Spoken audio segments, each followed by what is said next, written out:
3 जुलाई 2020 कानपुर की ही घटना थी, बिकरू कांड जिसको बोला जाता है। न केवल हत्या हुई पुलिस वालों की, उनके वेपन भी स्नैच कर दिए गए। बहुत ग्रुसम तरीके से उनका मर्डर किया गया। विकास दुबे पुलिस कस्टडी में है और अचानक से जीप पलट जाती है। अगर कोई भी कार्रवाई होती है तो उसका एक प्रोटोकॉल बना हुआ है, और ऐसा भी नहीं कि उसके बाद से रोज गाड़ी पलट रही है।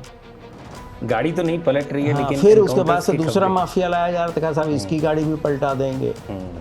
तो ऐसा होता नहीं है। अतीक और उनके भाई, मीडिया से लाइव बातचीत चल रही है, टीवी पे वो बातचीत दिखाई जा रही है। अचानक से कुछ लोग आते हैं और उनको गोली मार देते हैं। मैंने आपको बताया ना, तो मुख्तार अंसारी को क्या जहर दिया गया था? जेल के अंदर वो था, जेल में पुलिस का कोई रोल नहीं था। उत्तर प्रदेश पुलिस पर ये उंगली उठी कि जब जिसका मन चाहा इनकाउंटर कर दिया। जहाँ पे भी इन चीज़ों को बताना था वो रिपोर्ट सबमिट भी की गई हैं। कुंभ की भगदड़ को लेकर आपका क्या कहना है? मौनी अमावस्या के दिन एक छोटी घटना भी हुई, जिसके बारे में लोगों ने बहुत ज़्यादा उसको बढ़ा चढ़ा के बताया। कहीं भी जो मेजर स्नान होता है वहाँ ये होता है कि ऐसे स्नान के बाद लोग अपने कपड़े छोड़ देते हैं, फुटवेयर भी छोड़ देते हैं और छोड़ के चले जाते हैं। तो फिर उसकी पूरी सफाई करें। तो कुछ चैनलों ने उस जो सफाई का प्रकरण था उसको दिखाया कि ये स्टैम्पिड से जुड़ा हुआ मैटर। हाथरस में बवाल तब मचा जब आपने प्रेस कॉन्फ्रेंस में कहा कि रेप नहीं हुआ है। मैंने ये नहीं कहा था। आधी रात को लड़की का दाह संस्कार किया गया।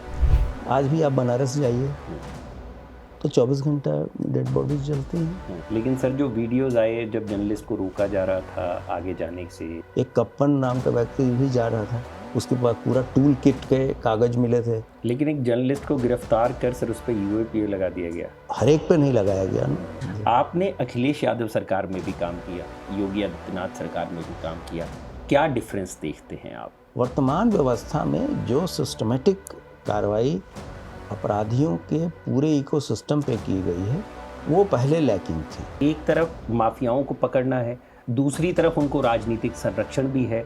माफिया पॉलिटिशियन की मदद करते थे, फिर माफिया ही पॉलिटिशियन हो गए। आपसे जब भी सवाल होता है माफियाओं को लेकर या क्रिमिनल्स पर कार्रवाई को लेकर, आप उसको ना बांट देते हैं कि 2017 के बाद और 2017 से पहले वही सिस्टम है, वही पुलिस है। अचानक इतनी सजाएं कैसे हो रही? योगी आदित्यनाथ अक्सर बोलते भी हैं माफिया को मिट्टी में मिला देंगे। इन चीज़ों का लिटरल सेंस नहीं लेना चाहिए।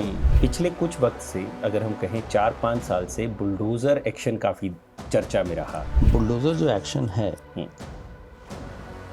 कोई ऐसा एक्शन अगर आप उत्तर प्रदेश का बताएं जिसमें कि किसी भी संवैधानिक संस्था ने उंगली उठाई। 2022 में प्रयागराज में जावेद मोहम्मद का घर 48 घंटे में गिरा दिया गया।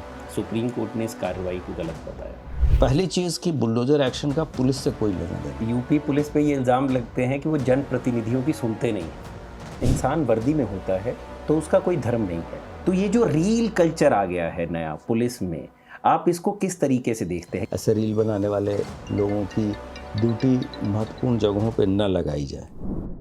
बिहार के सीवान जिले का एक लड़का पढ़ाई के लिए दिल्ली आता है। पढ़ाई में अच्छा था तो कई सारी डिग्रियां हासिल की। मन किया आईएएस या आईपीएस बनने का तो सिविल सर्विसेज के एग्ज़ाम दिए, सिविल सर्विसेज पास की, परीक्षा पास हुई और आईपीएस बने। सबसे पहले तमिलनाडु कैडर मिला और उसके बाद उत्तर प्रदेश कैडर। लगभग 35 साल तक इन्होंने अपनी सेवाएं दी पुलिस सर्विसेज में और उत्तर प्रदेश के डीजीपी पद से साल 2025 में रिटायर हुए। अपनी मूंछों के लिए जाने जाते हैं और इनके बारे में कहा जाता है कि अपने कार्यकाल के दौरान इन्होंने क्रिमिनल्स और एक्सट्रीमिस्ट के खिलाफ लगभग 300 से ज़्यादा कार्रवाइयाँ की और कई सारे एनकाउंटर्स में भी इनका नाम आया। एनकाउंटर स्पेशलिस्ट भी माने जाते हैं। नाम है Prashant Kumar ji, x DGP Uttar Pradesh. Sir, बहुत शुक्रिया हमें अपना धन्यवाद समय देने के लिए। धन्यवाद सर, सबसे पहली चीज़ तो यही है कि एक पुलिस वाले की ज़िंदगी होती कैसी है? पुलिस वालों की ज़िंदगी तो काफ़ी स्ट्रेसफुल रहती है, और एक बार अगर आप इस नौकरी पेशे में आ गए तो जितनी जल्दी आप उस स्ट्रेस को या जो आपसे जो अपेक्षित है उस चीज़ को एंजॉय ना करने लगे तो बाद में बहुत भाई आपको उसके साथ उसमें ग्रो कर पाना बहुत मुश्किल है। तो जितनी जल्दी आदमी अपने आप को अडॉप्ट कर ले, विशेषकर जो हमारे आईपीएस में अधिकारी आते हैं, बहुत सारे लगभग 90% ऐसे होते हैं जिनका कोई बैकग्राउंड नहीं होता, क्योंकि लोग पढ़ाई लिखाई करते हैं, पर्सनल मोटिवेशन होता है सिविल सर्विसेज में आने का। कुछ परसेंटेज ऐसे होते हैं जो पुलिस में ही आना चाहते हैं, और कुछ लोग मैक्सिमम लोग वैसे होते हैं जो सर्विस का एलोकेशन सिविल सर्विसेज में होता है उसमें उनको आईपीएस मिल जाता है। तो उसके बाद से फिर जो जर्नी शुरू होती है, तो ट्रेनिंग से लेके और रिटायरमेंट तक काफ़ी चैलेंजिंग टाइम रहता है, और बीच बीच में आपको बहुत सारी नए जो एरियाज़ हैं उसको भी एक्सप्लोर करने का अवसर मिलता है। जैसे आप किसी केंद्रीय एजेंसी में भी प्रतिनियुक्तियों पे जा सकते हैं, पैरामिलिट्री में जा सकते हैं, इन्वेस्टिगेटिंग जो एजेंसियां हैं जैसे सीबीआई है, आजकल एनआईए है, ईडी है, तो इन सब जगहों पे भी आप जाके अपनी सेवाएं दे सकते हैं। और आप मिनिस्ट्रीज़ में भी, विभिन्न मंत्रालय में भी आप विभिन्न पदों पे जाके कार्य कर सकते हैं। सर, पर्सनल लाइफ कैसी रहती है? ये तो प्रोफेशनल एक आपने बताया, पर्सनल लाइफ में क्या चैलेंजेस हैं एक पुलिस वाले की? जो व्यक्ति फील्ड की पुलिसिंग करता है उसके लिए थोड़ा सा पारिवारिक जीवन जो है वो टफ रहता है, क्योंकि वो काफ़ी जो डायरेक्ट पुलिसिंग होती है वो काफ़ी चैलेंजिंग होती है और काफ़ी अनप्रेडिक्टेबल भी होती है। आप अगर कुछ सोच के या कुछ प्लान करके चल रहे हैं और अचानक कुछ ऐसी घटनाएं हो जाएंगी जिससे पूरा आपकी प्लानिंग जो है वो टॉपसी टर्वी हो जाता है और आप अपने प्लान तरीके से नहीं चलते। लेकिन अगर जहाँ तक इन्वेस्टिगेटिंग एजेंसीज हैं या अन्य जो जॉब होते हैं वो काफ़ी कूल रहता है, उसमें कोई ऐसी समस्या नहीं आती। कूल रहते हैं सर। हाँ, लेकिन जो फील्ड के जॉब होते हैं वो काफ़ी टफ और चैलेंजिंग होते हैं, विशेषकर ऐसे प्रदेशों में जहाँ क्राइम और क्रिमिनल जो है चीज़ें, क्राइम ज़्यादा हैं, पॉपुलेशन ज़्यादा है, और आपको पता ही होगा कि जो पुलिस और पॉपुलेशन का जो रेशियो है वो कम है, बहुत कम सर। तो उसको लेके और प्रेशर ज़्यादा रहता है और बेटर बेंचमार्क जो होते हैं सेट करने होते हैं, तो वो उस चीज़ में काफ़ी स्ट्रेसफुल रहता है। बिल्कुल सर, आईपीएस बनने की जो जर्नी रही वो कैसे शुरू हुई? मतलब 90s का वो दौर जब आप पढ़ाई कर रहे होंगे, फिर क्या ये पहले से तय था कि मेरे को आईपीएस या आईएएस बनना है, सिविल सर्विसेज में जाना, या कोई ऐसा मूड आया लगा कि मेरे को इसी में जाना चाहिए? नहीं, अगर व्यक्तिगत मेरे केस लेते हैं तो उसमें इस तरह की कोई बात नहीं थी, क्योंकि मुझे जिस बैकग्राउंड से मैं हूँ मुझे नहीं लगता था कि इस तरह की बातें हम लोग नहीं सोचते थे। जब हम दिल्ली आए थे वो धीरे धीरे यहाँ का ऐसा माहौल था, एक ऐसा वातावरण था दिल्ली यूनिवर्सिटी का, जहाँ काफ़ी लोग इन चीज़ों को देते थे, और वो एक तो पीयर ग्रुप का भी प्रेशर था, प्लस धीरे धीरे उस तरफ झुकाव भी हुआ, और चूँकि सभी साथी दे रहे थे तो हम लोगों ने भी इसमें ट्राई किया। और इसका अलग, सिविल सर्विसेज का अलग क्रेज़ भी होता है। तो फर्स्ट अटेम्प्ट में क्लियर हुआ सर? नहीं, सेकंड अटेम्प्ट। सेकंड अटेम्प्ट में जी। मैं मतलब अभी हम लोग काफ़ी टाइम से ऐसे वीडियोस देखते हैं कि बिहार से लड़के आते हैं, छोटे छोटे कमरों में रहते हैं, पढ़ाई करते हैं सिविल सर्विसेज की, और क्योंकि बहुत ज़्यादा फाइनेंशियली वेल टू डू नहीं होते तो काफ़ी संघर्ष भी करना पड़ता है। क्या आपको भी वैसा संघर्ष था लाइफ में जब आप सिविल सर्विसेज का एग्ज़ाम या प्रिपरेशन कर रहे थे? नहीं, अब ऐसे मैं तो दिल्ली यूनिवर्सिटी के हॉस्टल में रहता था, उस हिसाब से उतना संघर्ष नहीं करना पड़ा, लेकिन पढ़ाई में तो काफ़ी प्रयास करना पड़ता है। ये आसान परीक्षाएं नहीं होती, और काफ़ी तैयारी के बाद भी सक्सेस की कोई गारंटी नहीं रहती, क्योंकि इसमें बहुत सारी ऐसी चीज़ें होती हैं जो कि आपके सब्जेक्ट मैटर के बाहर से भी प्रिपरेशंस काफ़ी करनी पड़ती है। जी। तो सर 1990 में आप आईपीएस बने, जी आपको पहले मिला तमिलनाडु कैडर, जी तो तमिलनाडु में आपकी पोस्टिंग हुई होगी। जी जी तो उस वक्त तो दौर ऐसा था कि पॉलिटिकल टर्मोइल पूरे थे तमिलनाडु में, चाहे वो डीएमके का डिक्लाइन हो, राजीव गांधी की हत्या हो या जयललिता का उभार हो। तो उस दौरान तमिलनाडु का क्या एक तरीके का, वहाँ पर किस तरीके की स्थिति थी जब आप वहाँ पहुँचे? हम लोग तो बहुत ही जूनियर लेवल पे थे, हम्म। एएसपी लेवल पे थे, और ट्रेनिंग में तो बहुत सारी चीज़ें नहीं पता चलती, धीरे धीरे एक्सपोज़र होता है वहाँ के। एक तो हम लोग नॉर्थ इंडिया से गए थे, तो उस कल्चर को समझना, फिर अपने आप को उसमें अडेप्ट करना। और जब हमारी पहली पोस्टिंग हुई, एक तिरुनेलवेली ज़िला है वहाँ, और जहाँ पर कि एक न्यूक्लियर रिएक्टर है कुदमकुलम का, वो उस समय उसके लिए ज़मीन एक्वायर हो रही थी। तो हमारी फ़र्स्ट पोस्टिंग वहाँ एज एसडीपीओ हुई, और कुछ दिन मैं वहाँ लगभग 6 महीने कार्य भी किया। उसके बाद से फिर मैं वहाँ से निकल आया। तो बहुत उस लेवल पे पॉलिटिकल चीज़ों के बारे में उतना न तो उसकी आवश्यकता पड़ती है, न तो उतना ज्ञान होता है। ये जब आप बहुत सीनियर लेवल पर आते हैं तो इन सब चीज़ों से आपकी चीज़ें इफ़ेक्ट होती हैं। तो उसके बाद से फिर मैं यूपी आ गया। ये यूपी आना कैसे हुआ सर? मतलब कि एक कैडर मिलता है किसी भी आईपीएस को, तो ज़्यादातर यही रहता है कि वो उसी कैडर में ही अपनी पूरी पोस्टिंग्स करते हैं और उनका वहीं से रिटायरमेंट ये होता है। भारत सरकार का एक नियम है कि अगर आपका स्पाउस, अगर कोई पुरुष है तो उसकी पत्नी या कोई लेडी है, उनके हस्बैंड अगर दूसरे कार्डर में हैं, तो म्यूचुअल कंसेंट से और कार्डर कंट्रोलिंग अथॉरिटी और एमएचए के अप्रूवल से एक व्यक्ति का चेंज हो जाता है कार्डर। और उसमें ये चीज़ थंब रूल होती है कि आपका वो होम स्टेट नहीं होना चाहिए जहां आप जा रहे हैं। यानी कि अगर बिहार होता तो आपको नहीं मिलता। हाँ शायद। फिर वो जो दूसरा स्पाउस होता उसको तमिलनाडु आना पड़ता। ओके। तो इट इज़ जस्ट ये शेयर चांस था कि वहाँ हम चले आए। अप्लाई किया और बन गई बात? नहीं, वो तो नियम ही है। जी जी तो जी। उसमें तो एडजस्ट भारत सरकार कर देती है, सभी को कर देती है। ओके। तो हमारा भी समावेश हो गया। सर डिम्पल वर्मा मैम से कैसे मुलाकात हुई? आप किताब, दर्शकों को मैं बता दूं कि सर पे किताब लिखी गई है जिसका नाम है द इन्फोर्सर, और अनिरुद्ध अय्यर जी मित्रा, हाँ अनिरुद्ध मित्रा जी उसके राइटर हैं उस किताब के। और उस किताब में सर एक चैप्टर आपकी पर्सनल लाइफ को लेकर भी है। तो किस तरीके से मुलाकात हुई? क्या लव मैरिज थी?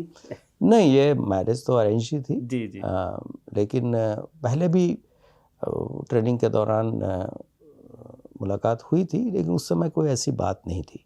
आईएएस अफसर हैं वो भी? हाँ, वो आईएएस अफसर हैं। और उसके बाद से जब अरेंज मैरिज हुआ तो चीज़ें हुई। जी जी। सर 90s के दौर में आपकी ट्रेनिंग हुई, आपने बहुत लंबा स्पैम देखा है अपनी पुलिसिंग करियर का। 90 के दौर में जो जांच होती थी, जो पुलिस की जांच का तरीका होता था, और अब का जो जांच का तरीका है, उसमें कितना फ़र्क आया है? नहीं, अब तो काफ़ी जो टेक्नोलॉजिकल अपग्रेडेशन बहुत अधिक हुए हैं, और टेक्नोलॉजी का समावेश हुआ है। फॉरेंसिक साइंस में काफ़ी डेवलपमेंट्स हुए हैं, और ऐसे साइंटिफिक टूल्स आए हैं जिससे इन्वेस्टिगेशन में काफ़ी मदद मिलती है।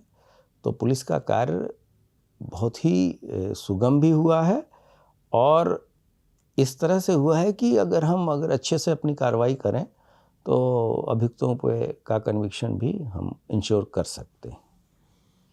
तो ये एक बहुत बड़ा, सुविधाएं बहुत बढ़ी हैं। और सरकारों का पुलिस के प्रति जो बजट का जो अनुपात है, वो भी, उसमें भी काफ़ी बढ़ोतरी हुई है।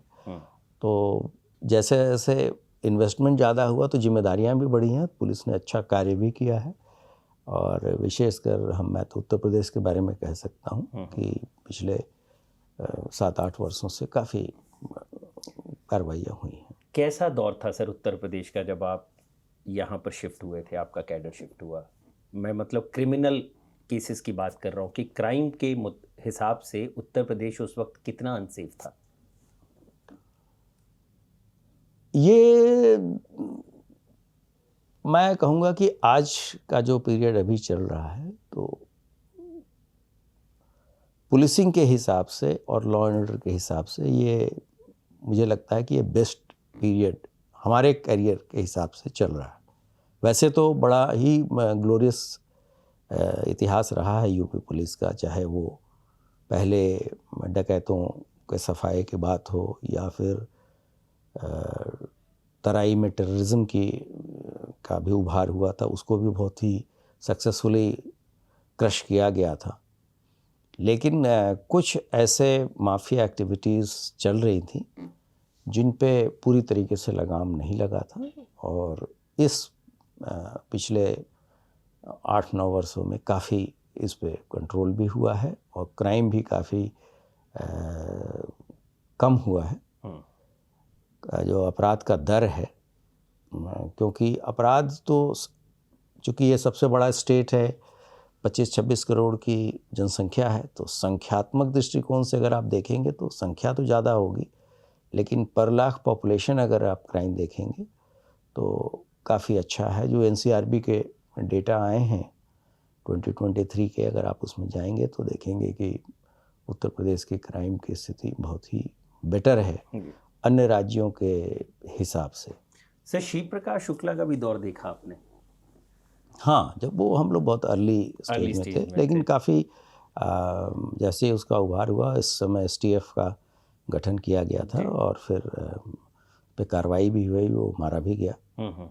तो जैसा मैंने कहा कि जब कभी भी ऐसे चैलेंजेस आए तो उत्तर प्रदेश पुलिस ने उसको बहुत ही सक्सेसफुली कंट्रोल भी किया, और ऑफ लेट जो पिछले कुछ वर्षों में तो अपराध और अपराधियों पर जो कार्रवाई हुई है वो तो अपने आप में एक मॉडल के रूप में आप कहीं भी जाएंगे, अगर कोई घटना होती है तो सभी यही कहते हैं कि यूपी मॉडल को लगाइए, तब जाके चीज़ें कंट्रोल में आएंगी। सर, माफियाओं का दौर रहा यूपी में, चाहे वो मुख्तार अंसारी हो, अतीक अहमद हो, ये गैंगस्टर्स टाइप लोग रहे, माफिया पूरा एक नेक्सस चलाते थे गैंग्स का।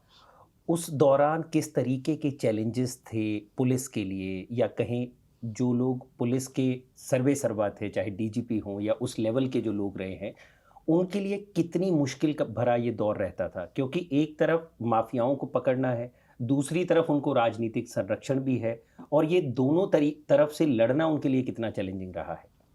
हाँ, ये एक बहुत बड़ा ये जो विडंबना पुलिस के लिए आप कह सकते हैं, तो ये उचित होगा, क्योंकि पुलिस के पास अपराध और अपराधियों के प्रति डील करने के लिए फ्री हैंड नहीं था। संरक्षण भी था, और पहले तो माफिया पॉलिटिशियन की मदद करते थे, फिर माफिया ही पॉलिटिशियन हो गए,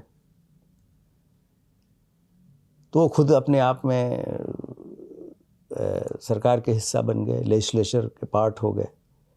ऐसी स्थिति में ऐसे माफिया बने जो कि 30-30 साल तक जिन्होंने एक छत्र राज्य किया, और चाहे वो अपने क्षेत्र में जो भी कार्रवाइयाँ होती हों, चाहे वो रोड का हो, चाहे वो खनन का हो, चाहे वो फिशरी का हो, किसी चीज़ के टेंडर होने हैं तो उसमें बिना उनके इन्वॉल्वमेंट के कुछ भी नहीं होता था।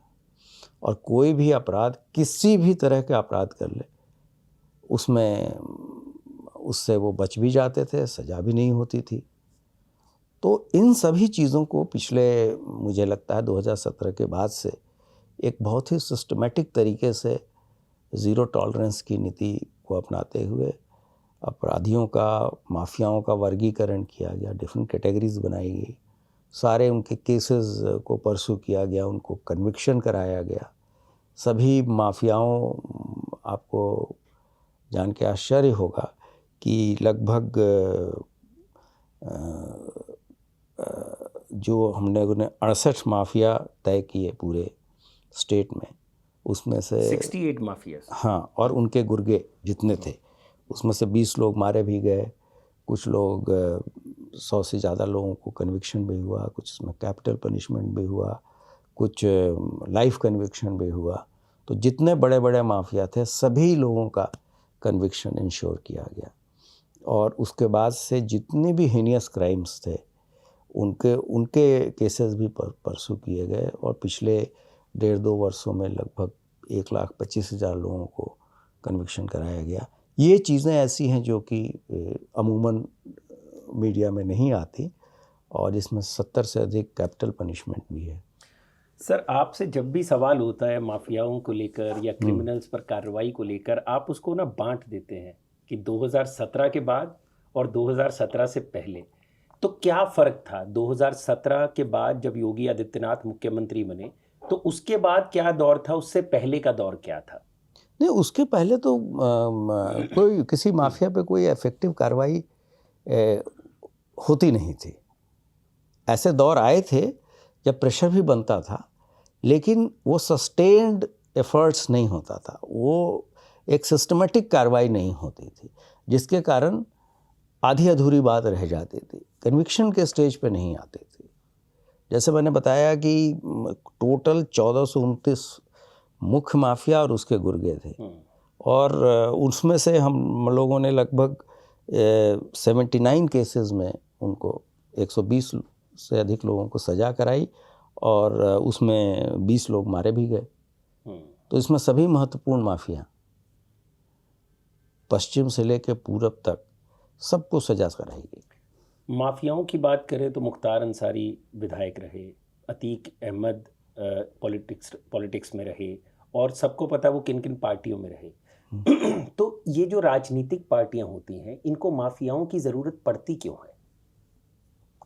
ये चीज़ें तो मैं जवाब देने के लिए सक्षम नहीं हूँ, लेकिन ये एक बड़ा गलत ट्रेंड है कि इस तरह की चीज़ें होती हैं, और फिर ऐसे माफिया लंबे समय तक किसी न किसी तरीके से गवाहों को तोड़ के, या तथ्य सही तरीके से नहीं रखे जाते ऑनरेबल कोर्ट्स के सामने, तो बचते रहते हैं।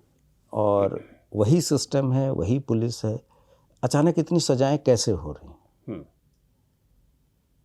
पुलिस भी वही है, प्रोसिक्यूशन का भी ब्रांच अलग है। किसी को कन्विक्शन कराने के लिए सिर्फ पुलिस ही आवश्यक नहीं है, पुलिस एक पार्ट है। आप जब तक गवाह नहीं लाएंगे, विटनेसेस नहीं लाएंगे, उनको प्रॉपर तरीके से कोर्ट में प्रस्तुत नहीं करेंगे, आपके प्रोसिक्यूटर जो कि पुलिस से अलग हैं, वो चीज़ों को कोर्ट में सही तरीके से ऑनरेबल कोर्ट्स को नहीं बताएंगे, तो सजाएं नहीं होती थी। अब एक सिस्टमेटिक तरीके से एविडेंस कलेक्ट करना, साइंटिफिक तरीके से इन्वेस्टिगेशन करना, उन चीज़ों को ऑनरेबल कोर्ट्स के सामने रखना, और फिर वो अपने आप सजाएं होनी शुरू हो गई। तो ये तो दिखाता है ना कि सिस्टम में कुछ कमी थी।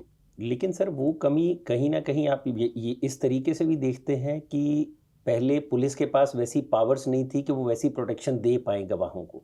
नहीं, गवाहों को डर था कि पुलिस उनकी मदद नहीं कर पाएगी, इस वजह से वो कोर्ट तक नहीं पहुंच पाते। ये भी एक बात थी। दूसरा, पुलिस का भी जो मनोबल था, पुलिस के पास, पुलिस को भी ये इतना फ्री हैंड नहीं था कि आप अपराधियों के प्रति जैसे चाहें कार्रवाई करें। बस ये इंश्योर करें कि वो कार्रवाई लीगल होनी चाहिए और वो नियमानुसार होनी चाहिए। जो भी हमारा आईपीसी, सीआरपीसी है, या अभी पिछले 1.5 साल से नए कानून जो आए हैं, बीएनएसएस है, बीएनएस है, उसके तहत जो कार्रवाई हो रही है, तो आप नियमानुसार कार्रवाई करें और रिजल्ट्स आप देखिए। अगर मैं आपको बताऊं कि पिछले जो अपराध और अपराधियों पे कार्रवाई हुई, उसके बाद से 2023 में सीएजी के डेटा आए हैं, तो जो 16 ऐसे स्टेट हैं जो रेवेन्यू सरप्लस हैं आज के डेट में, उसमें नंबर 1 पोजीशन पे उत्तर प्रदेश है। मतलब आपका ये कहना है कि क्राइम कंट्रोल हो गया पिछले 7-8 साल में, जिससे उत्तर प्रदेश की ग्रोथ अपने आप दिखने लग गई। हाँ, नहीं, ये तो देखिए, किसी भी प्रदेश में या किसी भी देश में जब तक आप एक स्टेबल इकोसिस्टम नहीं देंगे, जहाँ की कानून व्यवस्था बहुत अच्छी हो, तो फिर कौन इन्वेस्टमेंट करेगा? चाहे वो फॉरेन इन्वेस्टमेंट हो, चाहे वो हमारे देश के इंडस्ट्रियलिस्ट हों। तो मैं तो आपको बता रहा हूँ कि 37,000 करोड़ के रेवेन्यू के साथ उत्तर प्रदेश 2023 में हाईएस्ट रेवेन्यू सरप्लस स्टेट है 16 स्टेट्स में, और वो अब संख्या वो उसकी अमाउंट बढ़ के 25-26 में 79,000 करोड़ के करीब पहुंच चुकी है। तो वो तो बीमारू स्टेट से निकल गया आगे। पिछले कुछ वर्षों से 4-5 वर्षों से जो हमारा जीडीपी है स्टेट का, वो नेशनल एवरेज से भी अधिक तेज़ी से बढ़ रहा है। और जो एफडीआई की बात अगर हम करें तो एफडीआई हमारे यहाँ जो पिछले 5-7 सालों में आया है, फॉरेन डायरेक्ट इन्वेस्टमेंट, हाँ, वो बहुत ही अधिक है, 500% है। 2001 से लेकर 2017 तक जितना एफडीआई आया था वो 3,000 करोड़ था, और 2019 से 25 तक ही ये 14,000 करोड़ हो गया। तो 500% जंप हो गया एफडीआई के बारे में। तो ये दर्शाता है कि अगर आप एक अच्छा इकोसिस्टम देंगे तो उसका डायरेक्ट इम्पैक्ट प्रदेश के उसमें होगा। आज देखिए, सबसे ज़्यादा वीट प्रोडक्शन, सबसे ज़्यादा मिल्क प्रोडक्शन, सबसे ज़्यादा शुगर केन प्रोडक्शन, सभी में उत्तर प्रदेश नंबर 1 पर है। तो ये तो केवल इसलिए है कि एक अच्छा माहौल है और इन्वेस्टमेंट या इंडस्ट्रियल ग्रोथ के लिए एक ऐसा इकोसिस्टम तैयार हुआ है जिसमें ये चीज़ें हो रही हैं। अब लीप फ्रॉगिंग हो रही है, फास्टर ग्रोथ हो रहा है, सामान्य ग्रोथ नहीं हो रहा। सर, लेकिन इस ग्रोथ के दौरान कई ऐसे वाकये भी आए जहां पर उत्तर प्रदेश पुलिस पर ये उंगली उठी कि जब जिसका मन चाहा इनकाउंटर कर दिया। नहीं, ऐसा मतलब एक था ड्यू कोर्स जिसके ज़रिए अपराधियों को उनके अंजाम तक पहुंचाना, और फिर ऐसे भी इल्ज़ाम लगे कि गोली मारो, काम ख़त्म करो, कौन केसेस को खींचता रहेगा। और ये लगातार विरोधी पार्टियां, जो विपक्षी दल है, वो भी इल्ज़ाम लगाते रहे, ऐसी रिपोर्ट्स भी आती रही, और सुप्रीम कोर्ट ने भी कई बार टिप्पणियां की हैं। तो क्या इस जो एफडीआई ग्रोथ है, इसकी कीमत इस तरीके से भी है कि एनकाउंटर्स को जायज़ ठहरा दिया जाए? नहीं, देखिए, जो भी इनकाउंटर्स होते हैं, पुलिस एक्शंस होती हैं, उसके लिए उस पर काफ़ी चेक्स एंड बैलेंसेस होते हैं। ऑनरेबल सुप्रीम कोर्ट के डायरेक्शन है, पीयूसीएल का गाइडलाइन है कि अगर कोई पुलिस एक्शन होता है तो उसमें क्या क्या चीज़ें करनी होती हैं। तो वो सारी चीज़ें की जाती हैं और उसका एक फेज्ड वाइज रिपोर्ट, चाहे वो नेशनल ह्यूमन राइट कमीशन हो, स्टेट ह्यूमन राइट कमीशन हो, सबको सूचनाएं समय समय पे भेजी जाती हैं। और आप जो बातें कह रहे हैं, मैं तो आपको बता रहा हूँ कि ऐसे सारे माफियाओं को, तो एक माफिया पे तो 8 बार कन्विक्शन कराया गया 1.5 साल में, डबल लाइफ कन्विक्शन है। तो जो व्यक्ति ऑलरेडी 60 साल का हो चुका है और उसको लाइफ कन्विक्शन हो गया, तो पुलिस के लिए तो कन्विक्शन क्यों नहीं कराया गया? भाई, सभी लोग कन्विक्ट हुए थे। अब ये कहीं कोई घटना दुर्घटना हो गई जिसमें ये चीज़ें ऐसी हो जाती हैं, तो उसके लिए काफ़ी लंबी जुडिशियल जांचें भी हुई, कमीशन भी सेटअप किया स्टेट गवर्नमेंट ने, और वो चीज़ें संबंधित जहाँ पे भी इन चीज़ों को बताना था वो रिपोर्ट सबमिट भी की गई हैं। तो ये लोग चूँकि इन चीज़ों को डाइवर्ट करना चाहते हैं, तो जो अच्छी चीज़ें हैं वो कोई आपको बताना नहीं चाहेगा। जैसे कन्विक्शन की बात थी, वो तो आपने नहीं सुना होगा कहीं भी। ठीक बात है आपकी, मतलब रिपोर्ट्स कम आती हैं, आप ये कह रहे हैं, लेकिन जो नेगेटिव एस्पेक्ट्स है उन पर रिपोर्ट ज़्यादा होती है। उस पर जैसे हाथरस की घटना हुई थी जी, बिल्कुल, उस पर भी इतना उसका बखेड़ा कराया गया। सर, हाथरस में बवाल तब मचा जब आपने प्रेस कॉन्फ्रेंस में कहा कि रेप नहीं हुआ है। उसके बाद की घटनाएं और उससे पहले की घटनाएं क्या थी हाथरस कांड में? किस तरीके से देखते हैं आप पूरी चीज़ को? नहीं, देखिए, मैंने ये नहीं कहा था, मैंने कहा था कि एक मेडिकल परीक्षण हुआ है और मेडिकल परीक्षण में अलीगढ़ मुस्लिम यूनिवर्सिटी के यहाँ से मेडिकल परीक्षण हुआ, सैंपलिंग हुई, उसमें ये मेडिकल रिपोर्ट ये कह रहा है, मुझे भी कि ये रेप नहीं हुआ। हाँ, नहीं, उस पे इस तरह के एविडेंसेस नहीं हैं, लेकिन मुझे भी ये पता है कि रेप के बहुत तरह की क्राइटेरिया है, बहुत फाइनर डिटेल्स हैं, डिग्निटी से जुड़ा हुआ मामला है। मैंने केवल एक फैक्चुअल चीज़ें पढ़ी।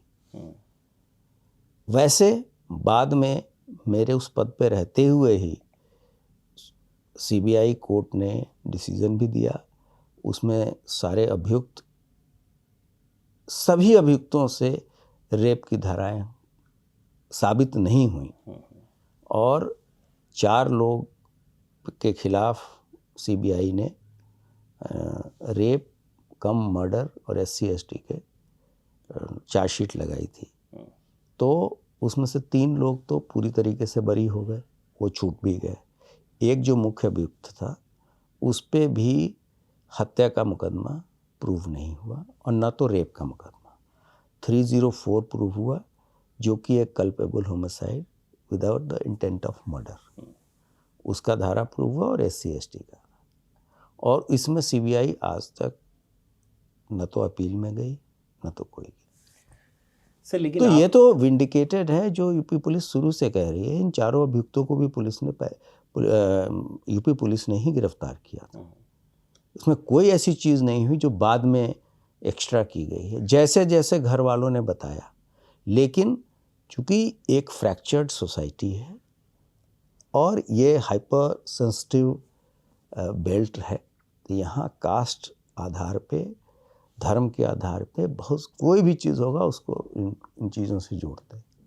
लेकिन सर आपको नहीं लगता कि हाथरस केस में जिस तरीके से पुलिस ने पूरा मामला हैंडल किया, आधी रात को लड़की का दाह संस्कार किया गया और एक तरीके से मतलब खबरें हैं कि बॉडी जला दी गई, तो वो जब हैंडल उस तरीके से हुआ जिसको लेकर उत्तर प्रदेश सरकार की बहुत फजीहत भी हुई, इन पूरी घटनाओं को आप किस तरीके से देखते हैं कि आपको लगता है कि क्या वो और बेहतर तरीके से हैंडल हो सकती थी चीज़ें उस वक्त? क्या ऐसा देखिए, वो था कि पहली जिस चीज़ वजह तो से ये आधी है रात में ही कि रात में बॉडी नहीं जलाई जाएगी, इसके बारे में कोई गाइडलाइन उसके पहले का नहीं था। जी आज भी आप बनारस जाइए तो 24 घंटा डेड बॉडीज जलती हैं। गढ़गंगा में जाइए, आप जहाँ बैठे हैं यहाँ से 100 किलोमीटर 80 किलोमीटर है, गढ़मुक्तेश्वर में जब चाहे लोग जलाते हैं। तो ऐसी कोई बात नहीं। अब जरूर हाई कोर्ट के लखनऊ बेंच ने एक मापदंड तय किया है कि कैसे चीज़ें, अगर ऐसी स्थिति आती है और स्थानीय प्रशासन इसमें अगर लॉ एंड ऑर्डर की बात इसकी देखता है तो कैसे चीज़ें होंगी। उस समय तक कोई ऐसी बात नहीं थी। घर के लोग भी पूरी तरीके से नहीं, कुछ लोग घर के लोग भी तैयार थे क्योंकि उनको पता था कि ये बॉडी ख़राब हो रही है और उसमें तमाम इस तरह के इंटेलिजेंस इनपुट थे उस समय कि इसको लेके काफ़ी लॉ एंड ऑर्डर के इशू हो सकते हैं। उस आधार पे स्थानीय प्रशासन ने जो डिसीज़न लिया तो उसमें अभी कोई ऐसी चीज़, गलती तो किसी की पाई नहीं गई, मलाफाइडी तो किसी का था नहीं, दुर्भावना किसी की नहीं थी। तो जब इस तरह की चीज़ें होती हैं तो तमाम ऐसे इंटरेस्टेड पार्टीज उसमें घुस जाते हैं जो इन चीज़ों को अन्यथा उभार के और गवर्नमेंट को या प्रशासन को पुअर टेस्ट में बताना चाहते हैं या दिखाना चाहते हैं। उसमें उनका भी इंटरेस्ट होता है। लेकिन जब चीज़ें ब्लैक एंड वाइट कागज़ पे देखी जाती हैं, जो स्थानीय प्रशासन के लोग होते हैं, बहुत सारे टेक्निकल इंटेलिजेंस इनपुट होते हैं, बहुत चीज़ें लिख के भी आती हैं एजेंसीज़ के द्वारा कि अगर ऐसे इस तरह की प्लानिंग चल रही है तो उन चीज़ों को भी प्रशासन, स्थानीय प्रशासन कंसिडर करता है जब इस तरह के सेंसिटिव इश्यूज डील किए जाते हैं। यानी कि आपका कहना है कि रात में जो वो दाह संस्कार किया गया बॉडी का या जलाई गई, वो एक सिर्फ इस वजह से थी क्योंकि इनपुट्स थी पुलिस के पास कि कोई और बड़ा कुछ कांड ना हो जाए इस पूरे मामले के चक्कर में, तो पहले एक तरीके से इस तरह की भी इनपुट्स थी और घर में और लार्जर फैमिली में कंसेंसस भी था इस चीज़ को करने के लिए। फैमिली की सहमति थी। हाँ, कुछ फैमिली के कुछ लोगों के लिए। देखिए फैमिली में भी ऐसा नहीं है कि कोई डेड बॉडी आज के रूरल एरिया में केवल घर के लोग ही तय करते हैं, समाज के लोग भी तय करते हैं, एक्सटेंडेड फैमिली के लोग भी तय करते हैं। उनमें कंसेंसस था। वहाँ कहीं से भी ये चीज़ नहीं आ रही थी कि पुलिस ने कोई ज़बरदस्ती खींच लिया और वो उन चीज़ों को कर दिया। तो वो गलत तरीके से चीज़ें प्रोजेक्ट की गई, पोर्ट्रे गलत तरीके से हाँ, की गई। हाँ। लेकिन सर जो वीडियोस आए जब जर्नलिस्ट को रोका जा रहा था आगे जाने से, या जो भी चीज़ें थी नहीं, उस दौरान बहुत सारे जर्नलिस्ट जी। वहाँ गए भी थे। हम्म। लेकिन जर्नलिस्ट के गार्ड में कुछ ऐसे भी लोग थे जो इस चीज़ों को, जो पार्टी बन के इस चीज़ों को कर रहे थे। इस तरह के भी इनपुट्स थे जो स्थानीय प्रशासन के पास थे। उस पर उन लोगों ने कार्रवाई किया। एक कप्पन नाम का व्यक्ति भी जा रहा था, आपको पता होगा कि 1.5-2 साल तक फिर वो जेल में रहा जी। उसके पास पूरा टूल किट के कागज़ मिले थे जब उनको इंटरसेप्ट किया गया था। तो उसको लेके भी बहुत हंगामा मचा कि साहब लोगों को जाने नहीं दिया जा।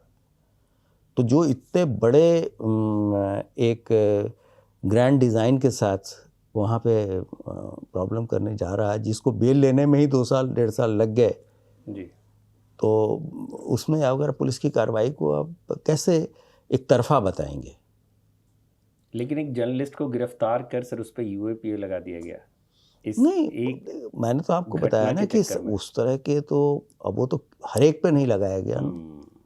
इस तरह के कुछ इंक्रिमिनेटिंग डॉक्यूमेंट्स मिले थे। अगर पुलिस की कार्रवाई गलत थी तो कोर्ट में तो अपनी बातें कह सकते थे। उसको बेल होने में भी 2 साल लग गए। फिर उसकी लगा ऐसी जांचें हुई, जो फंड्स मूवमेंट हो रहे थे, ये सभी चीज़ें तो कोर्ट के सामने, कोर्ट तो सभी चीज़ों को देख के कार्रवाई करती है। साबित हुआ सर कुछ उस केस में अभी तक कुछ नहीं? तो अब उसमें तो मैंने आपको बताया कि उसमें तो सभी लोग छूट गए। वो मेन केस जो था, नहीं सर, मैं जर्नलिस्ट की बात कर रहा था। नहीं तो वो तो अभी उसमें समय लगेगा, लेकिन है कि अभी तो बेल ही हुआ है कुछ साल पहले। सर आपकी किताब की तरफ चलते हैं। आप उस किताब का पहला ही चैप्टर है the night of the ambush, 3 जुलाई 2020। कानपुर की ही घटना थी, बिकरू कांड जिसको बोला जाता है, जिसमें गैंगस्टर विकास दुबे को पकड़ने गई पुलिस के कई जवान मारे गए, वहाँ पर गोलीबारी हुई। वो पूरे कांड में क्या क्या हुआ था आपकी नज़र से हम लोग को जानना चाहते हैं कि किस तरीके की बाद में कार्रवाइयाँ हुई। ये तो बहुत बड़ी घटना थी जिसमें पुलिस के हमारे 8 लोग शहीद हुए थे, जिसमें एक डिप्टी एसपी रैंक के भी अधिकारी थे और उसके खिलाफ गिरफ्तारी का वारंट था और काफ़ी वो ड्रेडेड क्रिमिनल भी था, माफिया भी था और उसका काफ़ी लंबा इतिहास भी था। और उस दौरान ना केवल हत्या हुई पुलिस वालों की, उनके वेपन भी स्नैच कर दिए गए। बहुत ग्रुसम तरीके से उनका मर्डर किया गया। तो उसके बाद ये बहुत बड़ी घटना थी, एक बहुत बड़ा सेटबैक था विभाग के लिए भी। तो फिर इस पे कार्रवाइयाँ की गई और हम लोगों ने उसमें अपने वेपन भी बरामद किए। कुछ बदमाश जो मेन एक्यूज थे मारे भी गए और फिर पूरे उस गैंग का और विकास दुबे के पूरे गुर्गों के खिलाफ कार्रवाई हुई और जो विभाग के लोग इन्वॉल्व थे उनकी भी गिरफ्तारी हुई। ये बात पता चली कि लोगों ने कुछ मुखबिरी पहले कर दी थी, जिसके कारण इतनी ज़्यादा कैजुअलिटी हम लोगों को भी झेलनी पड़ी। और आपको पता ही होगा कि विकास दुबे ने 2001 में एक दर्जा प्राप्त मंत्री की हत्या एक थाने के अंदर कर दी थी। क्या नाम था सर? कोई शुक्ला थे। अच्छा, हाँ ठीक सर। हाँ, और उसके बाद से उसमें बच भी गया था, लोग हॉस्टाइल हो गए थे। जो मैं कन्विक्शन की बात पहले कह रहा था, तो जो व्यक्ति इतनी जिसको कोई कानून का डर नहीं, ऐसे माफिया भी सिस्टम में सरवाइव कर रहे थे। बिल्कुल सर। और उसके बाद से जो घटनाक्रम हुआ था वो तो पता ही है कि जब वो यहाँ कानपुर लाया जा रहा था हम्म, कोर्ट में पेश करने के लिए, पूछताछ के लिए। तो उस दौरान फिर से उसने भागने का प्रयास किया। एक एक्सीडेंट भी हुआ था और उस दौरान जो एक्शन हुआ उसमें लोग मारा गया वो। और उसके बाद जो मीडिया में चीज़ें चलती हैं उस पर एक जुडिशियल इंक्वायरी भी सेटअप हुई थी। सर उसी चीज़ पे मैं पहले आना चाहता हूँ, फिर आप बताइएगा जुडिशियल इंक्वायरी को लेकर। विकास दुबे पकड़ा जाता है, विकास दुबे पुलिस कस्टडी में है और अचानक से जीप पलट जाती है और उसके बाद कहा जाता है कि वो भागने की कोशिश करता है और एनकाउंटर में मारा जाता है। इस चीज़ पे मीडिया की बात करें या खबरों रिपोर्ट्स की बात करें तो ज़्यादातर लोग यकीन नहीं करते। उनको लगता है कि ये एक थ्योरी गढ़ी गई पुलिस के द्वारा कि विकास दुबे का इनकाउंटर करना था तो जीप पलट गई और उसका इनकाउंटर कर दिया गया। मैं इन चीज़ों को नहीं मानता। और वो तो हमेशा other side of the story कुछ ना कुछ लोग बना के कहते हैं। और चूँकि वो भी इतने दिन से बड़ा माफिया था तो उसके भी तो अपने तंत्र थे जो इन चीज़ों को उठा रहा था। और इसकी तो पूरी बाज़ाब्ते जांच हुई। सुप्रीम कोर्ट के रिटायर्ड जज ने, और जिसमें 5 लोग अन्य थे, उस बड़ी कमेटी ने जांच की। उन लोगों ने बहुत लंबी रिपोर्ट भी दी जिसमें कुछ long term major, short term measures लेने की भी बात है। उसमें काफ़ी कार्रवाई चल भी रही है कि कैसे एक व्यक्ति इतना बड़ा माफिया तंत्र बना लिया, उसके ऊपर लाइसेंस ले लिया, और कैसे उसका इन्फ्लुएंस इतना बड़ा, सिस्टम में क्या लूप होल्स हैं। तो सर जांच बैठी उस पर? हाँ, पूरी जांच बैठी और उसमें बाज़ाब्ते सभी गवाहों के बयान हुए। मैंने जैसे कहा कि अगर कोई भी कार्रवाई होती है तो उसका एक प्रोटोकॉल बना हुआ है। ऐसा नहीं है कि आप कार्रवाई नहीं करेंगे। और सभी ऐसी संस्थाएं जो इन चीज़ों को मॉनिटर करती हैं वो काफ़ी क्लोजली इन चीज़ों को देखती हैं। उसके सारे जो समयबद्ध तरीके से रिपोर्ट्स भी भेजनी पड़ती हैं। तो मुझे लगता है कि कोई ऐसी चीज़ें जांच में एडवर्स पुलिस के तो नहीं आई। अब कहने के लिए तो, और ऐसा भी नहीं कि उसके बाद से रोज़ गाड़ी पलट रही है।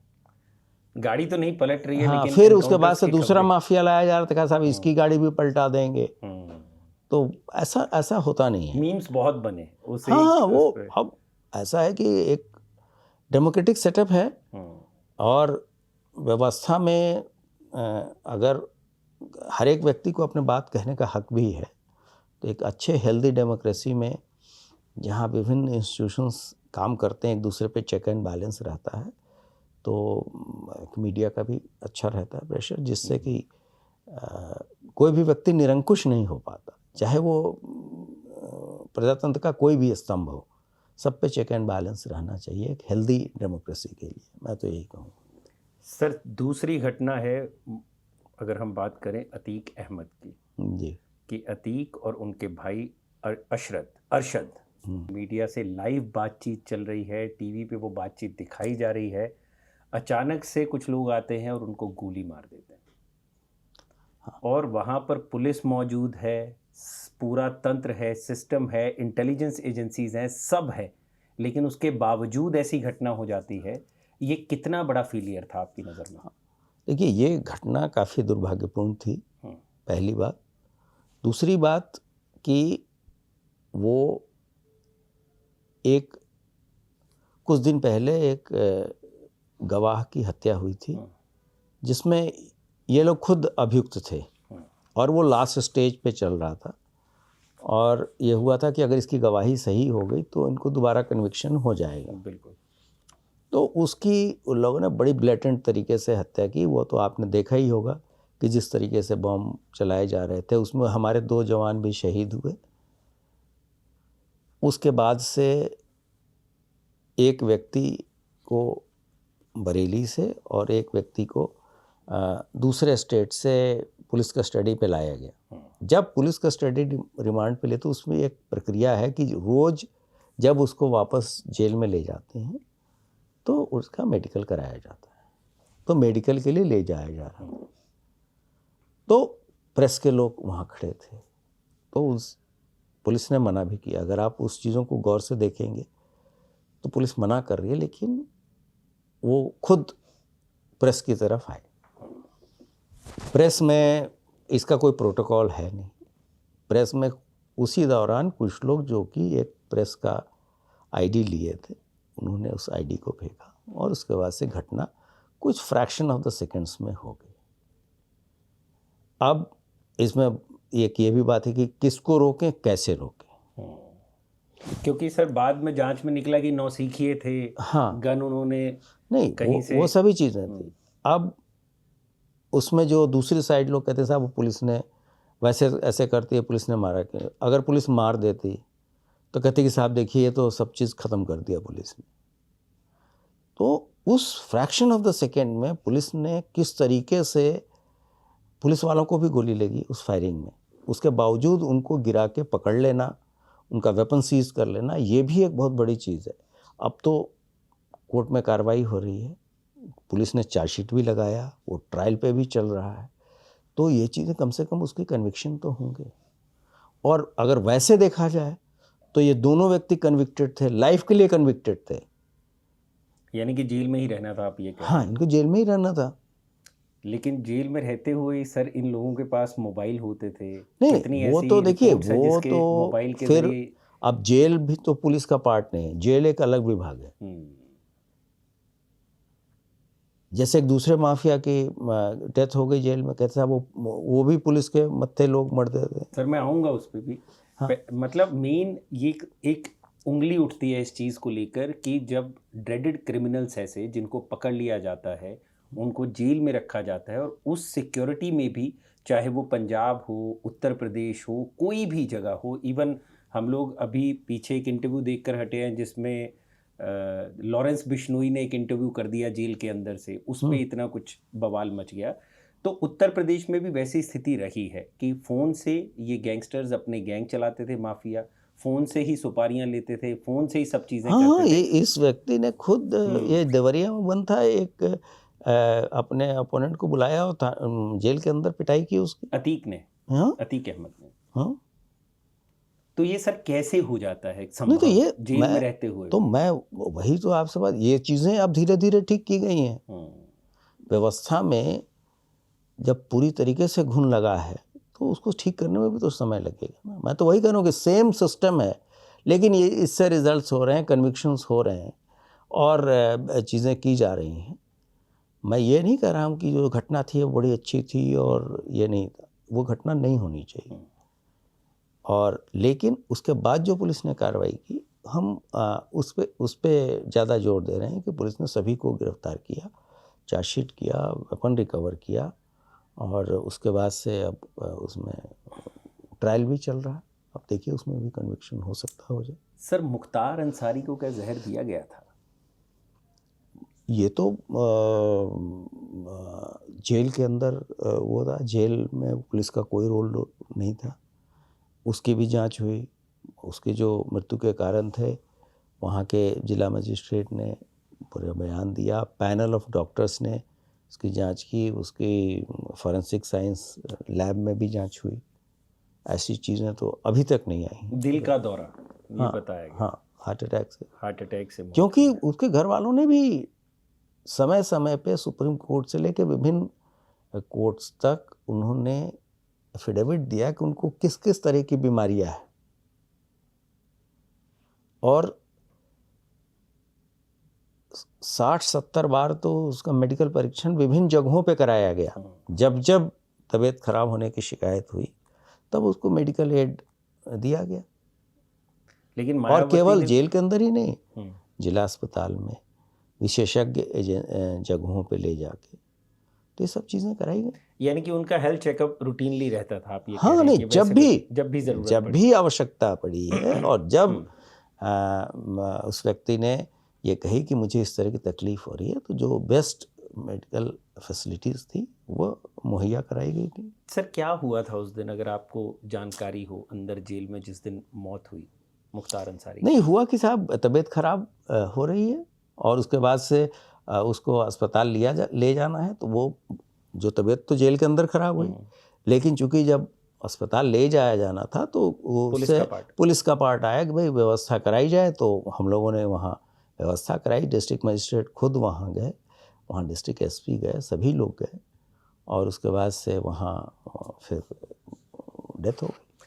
सर मुख्तार अंसारी काफ़ी लंबे वक्त तक रोपड़ जेल में रहे पंजाब में, और काफ़ी वक्त लगा उस चीज़ में भी कि उनको यूपी की जेल में शिफ्ट किया जा सके।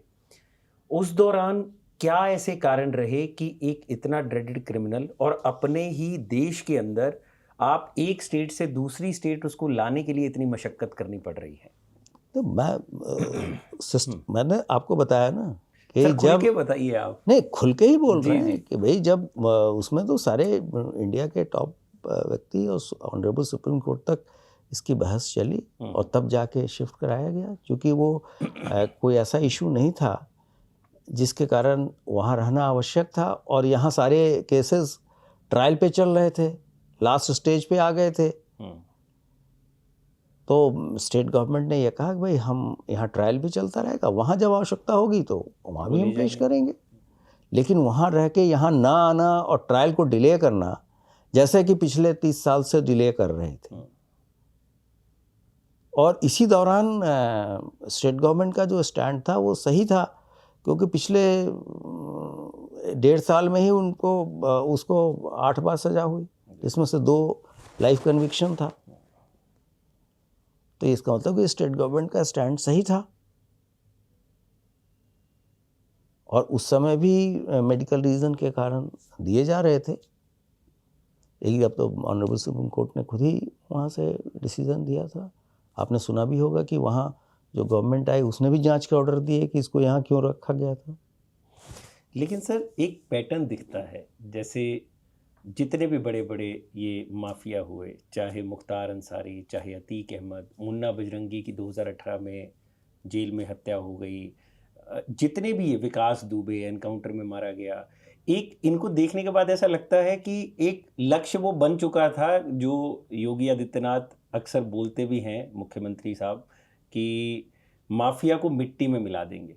इस एक शब्द को आपने भी इस वाक्य को 1-2 बार दोहराया है।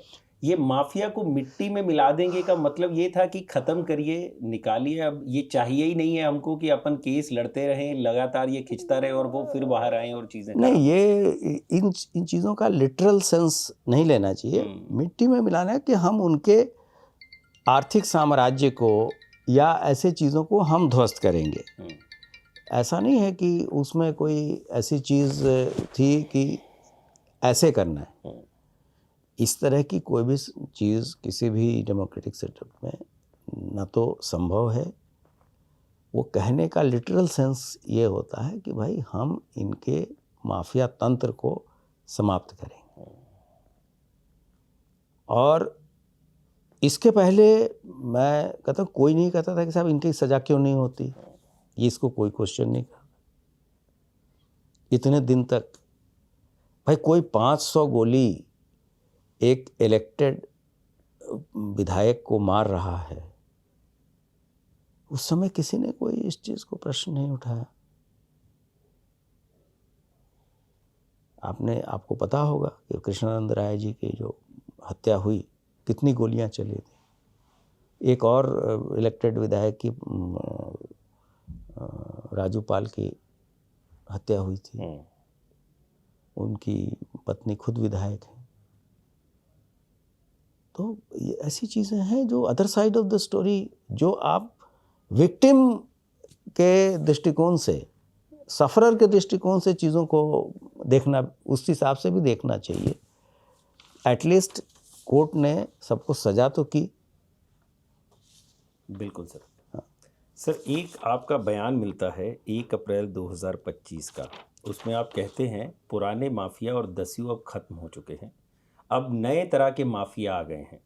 ये नए तरीके के माफिया अच्छी पोजीशन पर रहते हुए गठजोड़ बनाते हैं। ये दुर्भाग्य है कि ये प्रजातंत्र के मूल स्तंभ से जुड़े हुए लोग हैं जो एक नेक्सस बनाकर पुलिस पर दबाव बना रहे हैं। सर किसकी बात कर रहे हैं? ये किस माफिया की बात कर रहे हैं आप? ये आज के डेट में अब कोई ऐसा माफिया नहीं है जो कि इतनी ब्लेटेंट तरीके से क्राइम करे। बंदूक उठाए मार दे, गोलियां उतार दे किसी के सीने में। हाँ, अब हत्याएं भी होती हैं, जैसे किसी की कोई रंजिश है, व्यक्तिगत रंजिश है, उसमें कोई कार्रवाई हो गई, और या कोई मेंटली उस तरह से व्यक्ति है जो कि कोई घटना कर रहा है किसी बच्चे के खिलाफ, किसी महिला के खिलाफ, कार्रवाई तो सब एक जनरल टाइप का, क्योंकि ये पॉपुलेशन इतना ज़्यादा है। लेकिन अब ये उस परिप्रेक्ष्य में कहा गया कि कुछ लोग जो कि ऐसी जगहों से जुड़े रहते हैं, चाहे वो हमारे विभाग के अंदर भी हो या अन्य जो स्तंभ हैं प्रजातंत्र के, चाहे वो राजनीति हो, चाहे वो पुलिस हो, प्रशासन हो, हर जगह। हाँ, पत्रकार हो, पत्रकार भी हो सकते हैं जी, जो कि हर एक जो कि इतने विजिबल हैं, और आजकल तो सोशल मीडिया पे कोई कंट्रोल तो है नहीं, आप जो चाहे लिखिए। वो तो बाद में कुछ कार्रवाइयाँ हुई हैं और सरकार इस पर लगातार वो भी कर रही है कि भाई किस तरह के कंटेंट चलाए जाएं, क्या देश हित में है, क्या समाज के हित में है, इस तरह की चीज़ें जैसे जैसे हो रही हैं तो कार्रवाई हो रही है। तो इसके लिए कहा गया कि हम ऐसे लोगों पे भी नज़र रखें जो कि प्रेशर बना के लोगों को, अगर ऐसी इच्छा शक्ति गवर्नमेंट की मजबूत न हो तो बहुत डिफ़िकल्ट है, क्योंकि पहले इच्छा शक्ति की ही कमी थी, व्यवस्था तो वही थी। अब इसमें चेंज केवल इतना हुआ कि भाई पिछले कुछ दिनों में 1.25 लाख से अधिक डायरेक्ट भर्ती पुलिस में हो गई, एज प्रोफाइल कम हो गया, कुछ लोगों को प्रमोशन दिया गया, हाईली मोटिवेटेड हो गए लोग, और मेरिट के आधार पर पोस्टिंग दी जाने लगी। तो इन सब चीज़ों से भी एफिशिएंसी काफ़ी ज्योमेट्रिक तरीके से बढ़ती है, प्रोग्रेसिव तरीके से बढ़ती है। जैसे मैंने आपको बताया कि ग्रोथ एक सिंपल ग्रोथ नहीं है, ये लीप फ्रॉगिंग हो रहा है कि तेज़ी से विकास हो रहा है।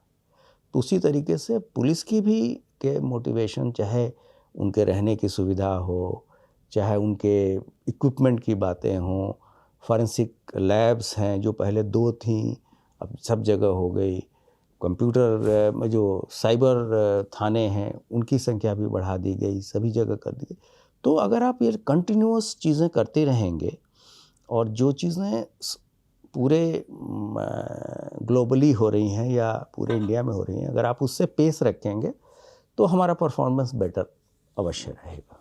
मतलब ऐसे जो संगठित माफिया है इनको भी अब धरने की ज़रूरत है। हाँ, नहीं, कार्रवाई पुलिस ऑलरेडी कर रही है और बहुत इफेक्टिव तरीके से बहुत जगहों पे कार्रवाई हुई है। इस तरह के जो छोटे छोटे प्रेशर ग्रुप्स हैं जो अपने किसी प्रेशर ग्रुप में होने के कारण ये, और अभी वो पूरी तरीके से अपराध में खुली तौर पे नहीं आए हैं, लेकिन लोगों को मदद करके चीज़ें कर रहे थे, तो ये बेटर है कि पुलिस बहुत ही माइक्रोस्कोपिक तरीके से चीज़ों पर नज़र रखते हुए कार्रवाई आगे की कर रही है। सर, एक सवाल मेरा है बुलडोज़र एक्शन को लेकर जी, कि योगी आदित्यनाथ के सत्ता में आने के बाद, मुख्यमंत्री बनने के बाद, पिछले कुछ वक्त से, अगर हम कहें 4-5 साल से, बुलडोज़र एक्शन काफ़ी चर्चा में रहा, जिसमें अपराधियों के घर ढहाए गए, और यहाँ तक कि ऐसी खबरें भी आई जहाँ पर ये भी दावे किए गए कि निर्दोषों के घर पर भी चल गया बुलडोज़र। इस एक्शन को आप कैसे देखते हैं, क्योंकि आप इसके मध्य में हैं? देखिए, बुलडोज़र जो एक्शन है, कोई ऐसा एक्शन अगर आप उत्तर प्रदेश का बताएं जिसमें कि किसी भी संवैधानिक संस्था ने उंगली उठाई हो। ओके। पहली चीज़ कि बुलडोज़र एक्शन का पुलिस से कोई लेना देना नहीं, और मैं आपको 1000 ऐसे एग्जाम्पल दूंगा जहां इन माफियाओं ने सार्वजनिक भूमि, सरकारी भूमि, जी सर, ऐसी भूमि जैसे तालाब हैं, चारागाह हैं, इनको कब्जा कर लिया और उस पे आलीशान महल और चीज़ें बनाई। जी, आपने देखा होगा कि प्रयागराज में माफिया के द्वारा जो मुक्त कराई गई ज़मीन थी, उस पे गरीब लोगों के घर बन के सरकार ने दिए। अभी लखनऊ में डीजीपी आवास के सामने हम्म, माफिया के द्वारा जो भूमि कब्जा की गई थी, उस पे भी 72 फ्लैट्स कुछ दिनों पहले ही सरकार ने वितरित किए और काफ़ी कम दाम में दिए, जी, जबकि वहाँ पे घर, प्रत्येक फ्लैट का दाम अगर मार्केट रेट से लिया जाए तो करोड़ों से कम नहीं है। हम्म, सबसे बड़ी बात कि उस जगह पे भी माफिया ने सार्वजनिक भूमि को हथिया लिया। तो जिस भी, जैसे अगर राजस्व की भूमि है, रेवेन्यू डिपार्टमेंट की भूमि है, उन्होंने अपना एक नोटिस जारी किया। अगर नगर निगम की ज़मीन है, उन्होंने किया, किसी डेवलपमेंट अथॉरिटी का है तो उन्होंने किया। वहाँ पे पुलिस केवल लॉ एंड ऑर्डर के लिए रहती है, कार्रवाई संबंधित विभाग ही करता है। सर ये सब चीज़ें सही हैं, जो आपने आंकड़े दिए वो भी सही हैं, घर बने सब चीज़ें हैं। कुछ चीज़ें मैं, हमारे पास जो रिसर्च है उससे मैं आपसे जी, बात करना चाहता हूँ। 2022 में प्रयागराज में जावेद मोहम्मद का घर 48 घंटे में गिरा दिया गया। सुप्रीम कोर्ट ने इस कार्रवाई को गलत बताया, लेकिन पुलिस ने फिर भी ये कार्रवाई की, यानी कि जो बुलडोज़र की कार्रवाई है प्रशासन और पुलिस द्वारा हुई, यानी कि अवमानना हुई।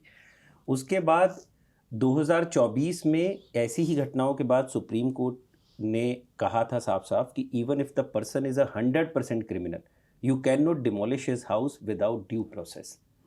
और कई ऐसे केसेस फिर उनमें आते हैं जिनमें ड्यू प्रोसेस का पालन नहीं हुआ।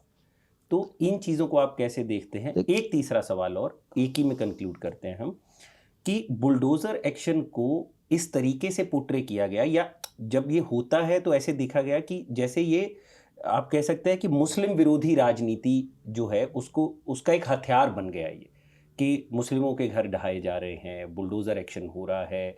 देखिए जावेद मोहम्मद का घर गिरा दिया गया, सुप्रीम कोर्ट बोल रही है फिर भी बुलडोज़र चल रहा है। इन सब चीज़ों को आप कैसे देखते हैं? नहीं, देखिए, एक तो ऑनरेबल सुप्रीम कोर्ट के सभी ऑर्डर का सम्मान है। उन्होंने एक जनरल डायरेक्शन दी है कि even if somebody is criminal, आप उसके घर को नहीं गिराएंगे without following the due process. Anupam Dubey का घर गिराया गया फर्रुखाबाद में, इसके बारे में तो आपने या आपकी टीम ने रिसर्च नहीं किया। नहीं, वो था सर, आप वो उसको था, देखिए। लेकिन क्या होता है विकास सर, दुबे majority- के घर के अंदर जो तहखाने थे उससे भी वेपन बरामद हुए थे। इस चीज़ को आपने ले जाए सर, विकास तो दुबे का ऐसे बहुत सारे एग्जाम्पल हैं जिसमें वो रिलीजन न्यूट्रल है। ओके, इसका कोई लेना देना। ये एक आरोप ये भी लगाते हैं साहब रिलीजन देख के करिए। अगर आप कार्रवाई की लिस्ट मैं देखेंगे, ये विरोधियों के आरोप बता रहा हूँ। हाँ, और हाँ। लिस्ट जब आती है जब सामने, मैंने तो कहा कि वो एक डेमोक्रेटिक, चूंकि कहने का अधिकार है, कहते हैं, और उससे एक प्रेशर भी रहता है और सब पे चेक एंड बैलेंस भी रहता है, लेकिन इनके दावों में कोई वो नहीं है।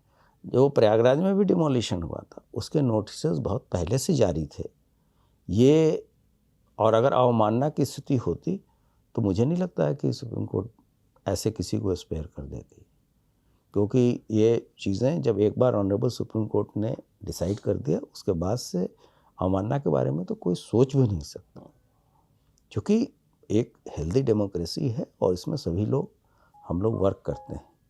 तो ऐसे लोग जो इस तरह की चीज़ों को उलझा के और फंसा के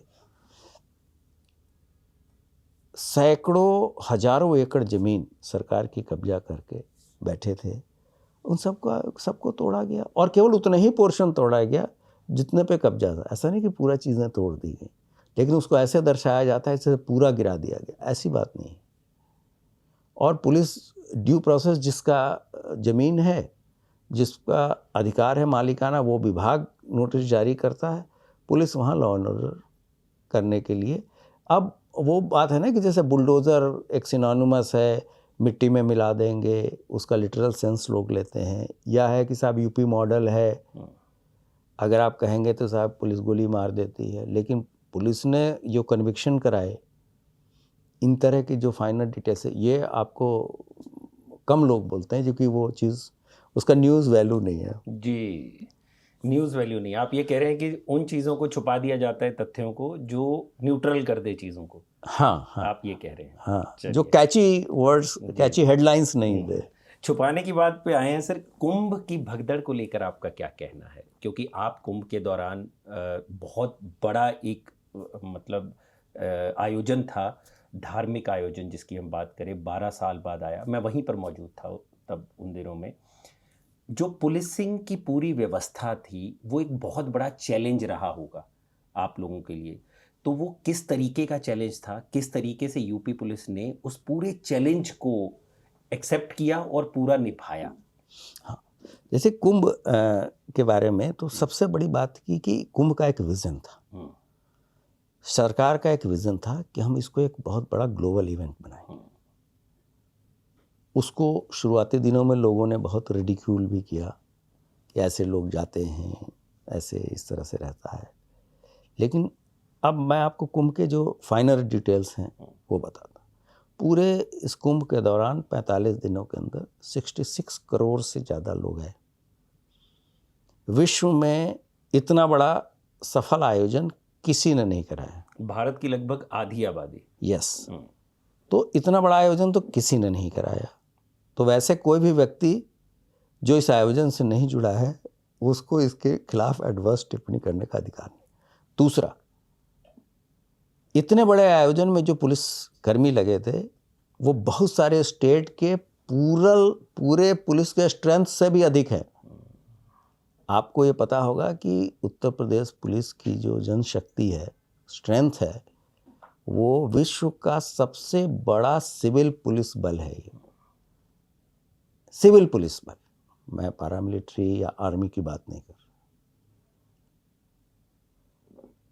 पहली बात। दूसरी बात, हमने इतनी संख्या में पुलिस लगाई। आपने पुलिस को कहीं नहीं देखा होगा कुंभ के दौरान कि किसी के पास राइफल है, किसी के पास बंदूक है, किसी के पास लाठी है। पुलिस वालों के पास केवल विसल, सीटी और एक रस्सी थी। उसके द्वारा उन्होंने 66 करोड़ से अधिक लोगों को मैनेज किया। इस दौरान पुलिस मिसबिहेवियर की कोई शिकायत नहीं है, कोई भी शिकायत नहीं हुई। किसी भी चैनल पे आप नहीं दे पाएंगे। लोगों को चलना पड़ा, कष्ट हुआ, लेकिन वो तो अब भीड़ की बात थी। वो तो कोई ना कोई व्यवस्था बनाने के लिए, इस बार रेलवे की कितनी अच्छी व्यवस्था थी, डाइवर्शन कितना अच्छा था। कुछ चैलेंजेस बीच बीच में आते रहे, जैसे 2 व्हीलर का रश अचानक हो गया। एक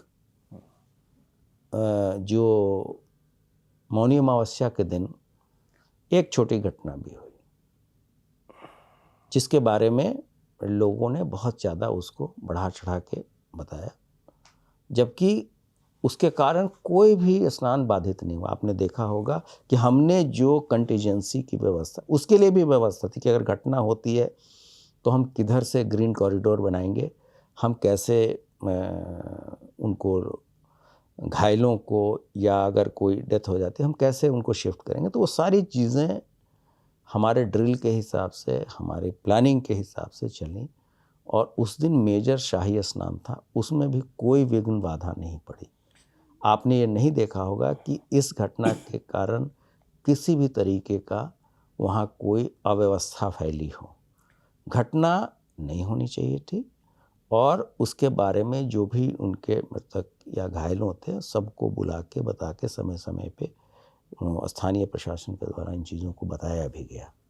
लेकिन उस चीज़ों को भी लोगों ने बहुत ही वायरल किया। आपको एक चीज़ और बताएं, जैसे वहाँ पर एक कहीं भी जो मेजर स्नान होता है वहाँ ये होता है कि ऐसे स्नान के बाद लोग अपने कपड़े छोड़ देते हैं, फुटवेयर भी छोड़ देते हैं और छोड़ के चले जाते, तो फिर उसकी पूरी सफाई करनी पड़ती।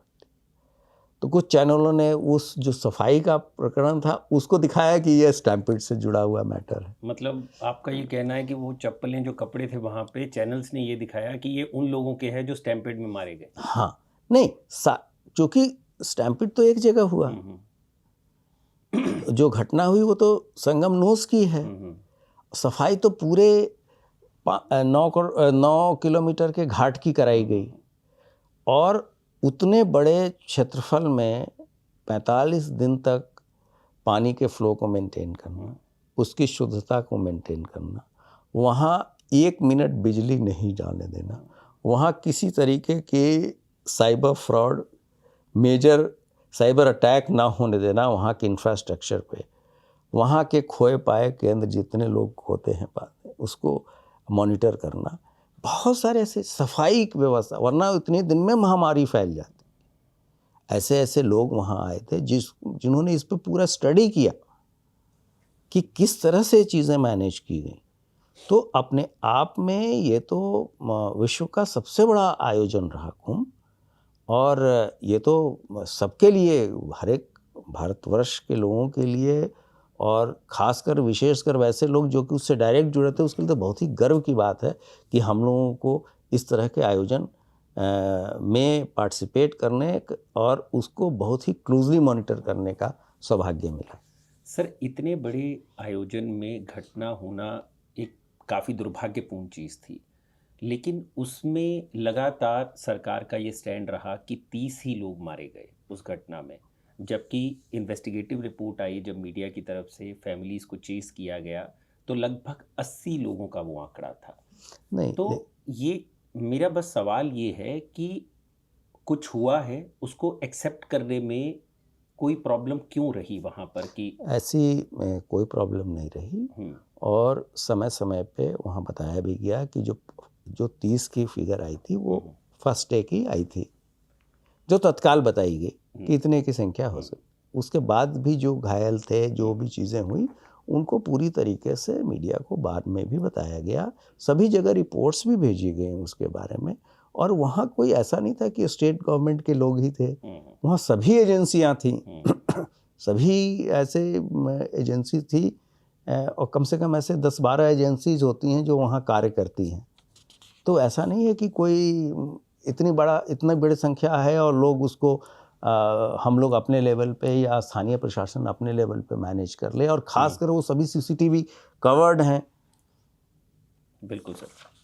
तो संख्या जितनी भी थी वो समय समय पर बताई भी गई, उसकी जांच भी हुई वहाँ पे। सर, थोड़ा सा आपकी तरफ चलते हैं, हम आखिरी की तरफ बढ़ रहे हैं हम इंटरव्यू के।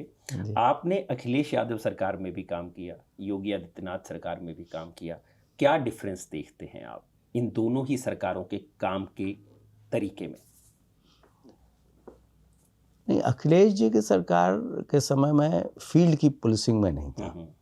मैं इस तरह के जॉब में, उस समय भी मैं महत्वपूर्ण पद जगह पे था, मैं पीएससी में था, मैं सिक्योरिटी ब्रांच का इंचार्ज था, तो मुझे फील्ड के काम करने का नहीं। हाँ, मैं उसके पहले फील्ड में रहा हूँ, जब मायावती जी की सरकार थी, जब मुलायम सिंह जी की सरकार थी, तो सभी सरकारों में कार्य करने का अच्छा अनुभव है। फील्ड में भी मैं रहा, और ये कहना कि नहीं खुली छूट किसी को थी वो सही नहीं है, लेकिन वर्तमान व्यवस्था में जो सिस्टमेटिक कार्रवाई अपराधियों के पूरे इकोसिस्टम पे की गई है वो पहले लैकिंग थी। ये भी हो सकता है कि समय उतना ना हो, उतनी दृढ़ इच्छा शक्ति ना हो, इस पे तो लोग क्वेश्चन कर सकते हैं, लेकिन ऐसा कुछ नहीं है कि उस समय खुली छूट थी और बाद में ऐसे किया गया।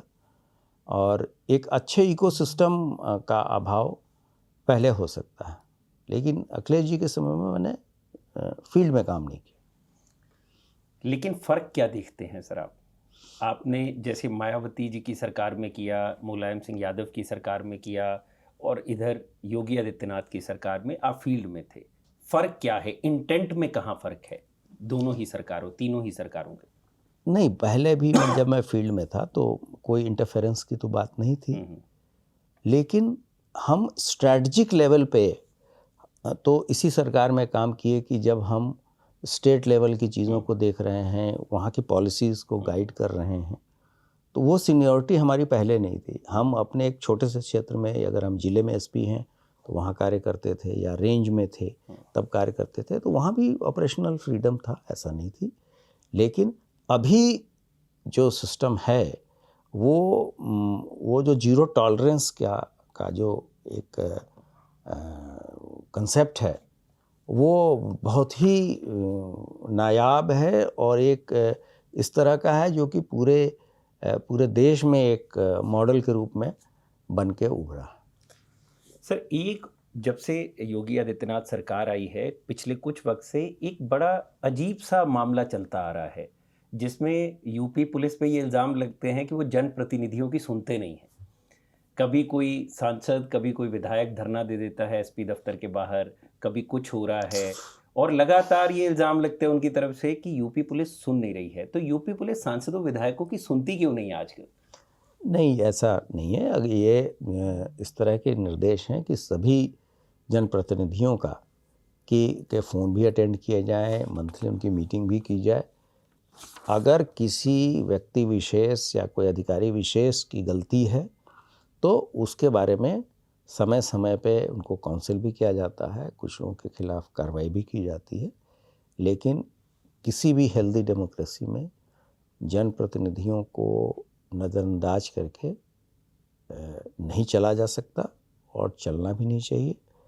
और मुझे लगता है कि हम लोग जब अपने पोजीशंस पे थे तो कोई भी जनप्रतिनिधि के सभी 100% फ़ोन अटेंड करना, उनकी बातें सुनना, उनको अगर उन्होंने कोई कार्य बताया है उनको बताया जाना कि ये काम हो गया या इस काम में ये अड़चन आ रही है या ये चीज़ें लीगली एग्जामिन करने के बाद से पाई गई कि ये असत्य है। ओके सर, एक चीज़ आपकी 2024 की नियुक्ति को लेकर भी काफ़ी बवाल मचा, काफ़ी खबरें आई इस चीज़ को लेकर कि आपके कई सारे सीनियर्स को आपने सुपरसीड किया और आपको डीजीपी बनाया गया।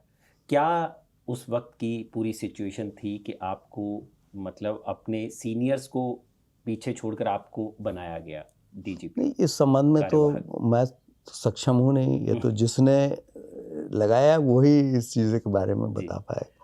मुझे इन चीज़ों के बारे में कमेंट करना उचित भी नहीं है और ना मैं सक्षम हूँ, क्योंकि अपनी नियुक्ति तो आदमी खुद नहीं करता।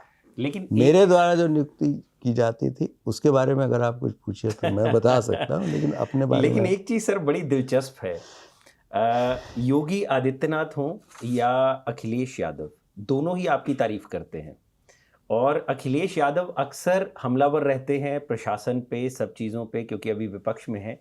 लेकिन आपके खिलाफ वो कभी कुछ नहीं बोलते।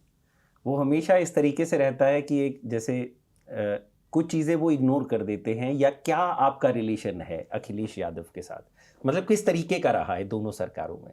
देखिए, जो भी व्यक्ति इतने बड़े प्रदेश के शासन प्रशासन को चलाता है वो प्रशासनिक जो निटिग्रिटीज़ होती हैं, नुआंसेस होते हैं, उनको समझता है। और चूँकि वो ऑपोजिशन में रहते हैं तो उनको कुछ ऐसी चीज़ें उठानी पड़ती हैं, तो उनको ये पता है कि किस चीज़ों पे को ज़्यादा कहा जाए ना कहा जाए, क्योंकि उनके अपने इंफॉर्मेशन के तंत्र मजबूत रहते हैं और वो लोग पूरा ये चीज़ें देखते हैं कि कहाँ किस मुद्दे पे हम सरकार को क्वेश्चन कर सकते हैं। सर, योगी आदित्यनाथ के बारे में कुछ कहना चाहें तो आप कैसे देखते हैं, किस तरीके के नेता हैं वो? ये तो बहुत विजनरी नेता हैं और काफ़ी स्ट्रॉन्ग विल पावर के व्यक्ति हैं और अगर एक बार उन्होंने कोई डायरेक्शन दिया है तो फिर उस पे वो अड़िग रहते हैं। और मैंने देखा कि बहुत सारी ऐसी विजनरी चीज़ें होती हैं जो शुरुआती दिनों में लगता है कि ये चीज़ें अचीव करना मुश्किल है, लेकिन लगातार सतत प्रयास से वो चीज़ें अचीव होती हैं। जैसे कि आप वार्ता से समाधान निकालिए, कीप टॉकिंग, आप सभी स्टेक होल्डर से बात करिए। आपने देखा होगा किसान आंदोलन जब चला, बहुत जगह वायलेंस भी हुआ, लेकिन हमारे यहाँ उत्तर प्रदेश में उस दौरान कहीं कोई वायलेंस की बात नहीं हुई, लगातार वार्ता चलती थी। और जो उनकी जेन्युइन बातें थी, अगर आपको प्रोटेस्ट करना है तो आप रेल नहीं रोकेंगे, रास्ता नहीं रोकेंगे, हम आपको प्रॉपर जगह देंगे, और जो भी है। तो वार्ता से समाधान जो है ये एक बहुत बड़ी चीज़ है सभी स्टेक होल्डर्स को। और जैसे नॉइज़ पोल्यूशन की बात आई, तो लाउड स्पीकर उतारे जाने की बात आई, तो सबसे पहले गोरखपुर के मंदिर से लाउड स्पीकर हटाए गए थे। और आपने देखा होगा कि अन्य प्रदेशों में छोटी छोटी बातों पे झगड़ा झंझट होता है या दंगे भी हुए। एक प्रदेश में तो लाउड स्पीकर, यहाँ पे तो लाखों लाउड स्पीकर हटाए गए, कहीं कोई विवाद नहीं हुआ, सब लोगों ने स्वेच्छा से उतारे। या जैसे कोई भी सार्वजनिक रोड बाधित नहीं होगा किसी भी फेस्टिवल में, वो रिलीजन न्यूट्रल है। जबकि खबरें यही चलती हैं सबसे ज़्यादा कि मस्जिदों से इस लाउड स्पीकर हटवाए जा रहे हैं। अगर ब्रेक करके देखेंगे तो सभी, ऐसा संभव ही नहीं है। ये किसी नियम भी सबके लिए डेमोक्रेटिक सेटअप में ये संभव नहीं है। सबको सभी स्टेक होल्डर से बात करके चीज़ों को हटाया गया था, और धीरे धीरे लोगों को उसके फ़ायदे भी हुए। बच्चों के एग्ज़ाम होते हैं, एल्डरली लोग होते हैं, या जैसे आपने देखा होगा कि कभी कभी पूरा रास्ता रोक दिया और उसमें रिलीजियस फंक्शन कर रहे हैं तो लोगों को एम्बुलेंस जाने में दिक्कत होती है। तो सभी को वार्ता करके एक वाया मीडिया निकाल के कि भाई इसको रोकने से धर्म की बात नहीं है, इसमें मानवता से जुड़ा मुद्दा है। तो लोगों ने कोऑपरेट किया, सभी लोग कोऑपरेट करते हैं।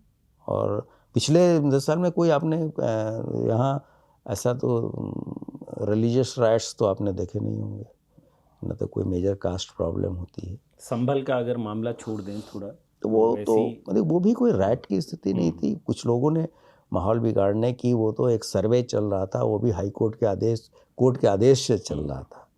उसमें अब वैसे लोगों पे तो कार्रवाई होगी ही होगी जो जानबूझ के माहौल ख़राब करने की कोशिश करेंगे। अदरवाइज़ जिस तरह की चीज़ों के लिए उत्तर प्रदेश फेमस था, जहाँ बहुत रेगुलर तरीके से इस तरह की चीज़ें होती थी, तो अब वो केवल इसलिए होता है कि वार्ता से समाधान निकाला जाता है। सभी से बातचीत लगातार चलती, सभी पर्व त्यौहार, कभी कोई स्ट्रेस, कभी कोई वो नहीं होता। सर, जब इंसान वर्दी में होता है, संभल की बात चली तो मेरे माइंड में एक सवाल आया। इंसान वर्दी में होता है तो उसका कोई धर्म नहीं है, लेकिन कई बार ऐसे वीडियोस आते हैं जिसमें फिर जैसे अनुज शर्मा की हम बात करें संभल से ही, तो रामनवमी के जुलूस में है, नारे लगा रहे हैं, रीलें बन रही हैं। तो ये जो रील कल्चर आ गया है नया पुलिस में, आप इसको किस तरीके से देखते हैं? क्या ये घातक है छवि को लेकर? नहीं, इसके बारे में अभी आपने खुद देखा होगा, मैंने भी पढ़ा है कि ऐसे रील बनाने वाले लोगों की ड्यूटी महत्वपूर्ण जगहों पे न लगाई जाए। हाँ, महत्वपूर्ण जगहों पे न लगाई जाए, ये शासन के निर्देश हैं। ये यूपी प्रशासन के हाँ, अच्छा, यूपी सरकार की तरफ से। हाँ, यूपी सरकार से कहा गया है कि भाई इस तरह के लोग जो इस तरह के पब्लिसिटी ओरिएंटेड हैं उनको न लगाया जाए। हमारे सोशल मीडिया पॉलिसी भी है उत्तर प्रदेश पुलिस की। अब उसकी अवहेलना करते हैं, लोगों पे कार्रवाई भी होती है। तो वही चीज़ें जो कार्रवाई होती है वो चीज़ें आती नहीं हैं। लेकिन अगर कोई पुलिस वर्दी में व्यक्ति है और इस तरह की चीज़ें करता है तो वो ज़्यादा विजिबल है और ये गलत मैसेज देता है। और आपने एकदम सही कहा कि किसी भी व्यक्ति को जो वर्दी में है उसका धर्म बस वर्दी ही है जी। और हम लोगों को कोई ऐसा कृत्य नहीं करना चाहिए जिससे हमें अपने फेथ के बारे में या कोई झुकाव या कोई भी फेवर किसी को करते हुए दिखना चाहिए। हमें तो पूरी तरीके से कानून के साथ और जो हमारी संविधान का ओथ है उसके हिसाब से चलना चाहिए। और इससे हट के जो भी करता है वो डेविएशन है और उसको विभाग कार्रवाई भी करता है और इसके बारे में कड़े निर्देश भी है। तो रील कल्चर खराब है जो वर्दी नहीं, में इस तरह की चीज़ें करनी नहीं चाहिए और शासन के भी इसी तरह के। मैंने तो आपको बताया कि ऐसे रील वाले लोगों को नहीं, महत्वपूर्ण जगहों पर ड्यूटी नहीं लगाए जाने के निर्देश आ चुके हैं। हाँ, तो अभी हाल में ही आए हैं। जी, इस चीज़ से मैं अनभिज्ञ था, लेकिन अगर ऐसा हुआ है तो ये बिल्कुल सही एक अप्रोच है, क्योंकि ज़्यादातर हो ये रहा है कि कोई आईएएस है, आईपीएस है, वो लोग रील्स बनाते दिखते हैं, गाड़ी से उतर रहे हैं, कोई ब्रीफ केस पकड़ रहा है। एक आईएएस है, उनका नाम नहीं लूँगा, वो एक तरीके से डिसेबिलिटी कोटा में है, लेकिन वो फिर रील ऐसे बनाते हैं जैसे वो हीरो हो, एकदम बिल्कुल निकलते हैं माचो मैन की तरह। और ये सब चीज़ें फिर पब्लिक में डिस्ट्रस्ट पैदा करती हैं कि वो सीरियसनेस ख़त्म हो जाती है उस पद की। हाँ, नहीं देखिए, अब तो जैसे आपने देखा होगा कि राजभवन, राजनिवास और पीएमओ सबके नाम इस तरह के सेवा भाव से जोड़ के लोग सेवा तीर्थ के नाम से पीएमओ को भी जाना जाने लगा है। और जो जहाँ इतने टॉप लेवल पे हमारे पास एग्जाम्पल हैं कि इतने बड़े लेवल, जैसे राजपथ को कर्तव्य पथ के तरह से हम मान रहे हैं, तो ऐसी स्थिति में कोई भी व्यक्ति जो इस तरह के पोस्ट पर है उसको काफ़ी हम्बल होना चाहिए और ड्यूटी बिफोर सेल्फ के मोटो से चलना चाहिए कि सेवा सेल्फ, मतलब स्वयं के पहले जो सेवा का भाव को आगे रख के हमेशा चलना चाहिए, जिससे कि पब्लिक में जो आम जनता है उससे हमारा और नज़दीकी बढ़े, कम्युनिटी से हम ज़्यादा जुड़ें, ना कि कम्युनिटी हमारे कार्यों से कम्युनिटी हमसे दूर चली जाए। सर, अयोध्या में थे आप जब प्रधानमंत्री वहाँ मौजूद थे, और एक आतंकी घटना या मानव बम की कोई घटना का जिक्र मिलता है किताब में, जहाँ पे ये था कि एक सिक्योरिटी लैप्स हो गया था। उस पूरी सिचुएशन को किस तरीके से मैनेज किया गया था सर? क्या घटना थी वो? नहीं, जब मंदिर का शिलान्यास होना था तो इस तरह की का एक फीडबैक आया था। तो उस समय काफ़ी सैनिटाइजेशन चल रहा था, ऐसी कोई घटना हुई नहीं थी, लेकिन बहुत तरह की इनपुट्स लगातार आती रहती हैं जब बड़े बड़े आयोजन होते हैं। जैसे कुंभ का भी आयोजन था, उस समय भी था। बाद में खैर हम लोगों ने एक मॉड्यूल उसको पकड़ा भी था, और ठीक कुंभ समाप्त होने के बाद से उसमें गिरफ्तारी भी हुई थी। और जब इतने बड़े आयोजन होते हैं तो इस तरह के तत्व जो कि एंटी नेशनल हैं, और आपको पता ही है कि हमारा इंडो नेपाल बॉर्डर से कितनी नज़दीकी है अयोध्या की, और जो भी थ्रेट परसेप्शंस आते हैं विभिन्न चैनलों से, विभिन्न एजेंसियों से, उस पर काफ़ी आपसी समन्वय बना के सभी एजेंसियों के साथ रियल टाइम इंफॉर्मेशन शेयरिंग करके कार्रवाई होती है। और फॉर्चुनेटली यूपी में हम लोग अभी तक सक्सेसफुल रहे हैं कि किसी तरह की कोई घटना नहीं होने दी जाती।